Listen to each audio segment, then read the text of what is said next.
Video 4. Writing Position Papers. As already mentioned in the previous video, mastering the negotiation topic and background of your country will often prove very useful in forming a state's cohesive policy. This policy will form the basis of the position paper all delegates must write. Usually, it's a 1- or 2-page document which outlines your state policies toward the agenda. Essentially, it's a summary of your knowledge of the topic and the position your country plans to take when it enters negotiations. Actually, writing position papers is where the work of a delegate gets done. It is even possible that you will find yourself spending hours on just reviewing the information you uncovered in your previous research and constructing it into a paper. Nevertheless, remember that good position paper will not only enhance your knowledge, but will also serve as a base for your argumentation in final resolutions. Usually, position papers have to meet certain criteria, and therefore, you have to pay careful attention to the guidelines when drafting it. These guidelines should be given to you by the supervisor of the course.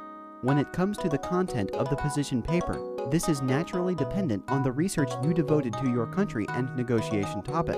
Remember that the result should be concise, complete, organized, and solution-oriented paper, reflecting the perspectives and priorities of your assigned country. Here are some tips on how to create comprehensive and detailed, but also quick and painless to write position paper. First, let's have a look on what your material should include. Start with a brief, one-sentence introduction to the country's involvement or interest and its history regarding the topic. Then, follow with the country's background on the topic, including the actions taken on a national level and other current topic-oriented policies. You can also mention actions taken on the international level, including resolutions, conventions, and declarations that your country supports. In other words, try to link your country to the work that has been already done. Optionally, you can also include quotes from speeches and statements by state representatives, or statistics data regarding the issue. And most importantly, specify the country's recommendation for a resolution for the topic. Propose some specific steps to resolve the problem, and list potential solutions that your country might be willing to support. For example, cooperate with other members or support certain resolutions, and so on. Finally, let's present you a few do's and don'ts when writing a position paper. Be clear and explicit as much as possible. Write in the present tense unless you are referring to specific actions in the past. Avoid too much use of first-person pronouns.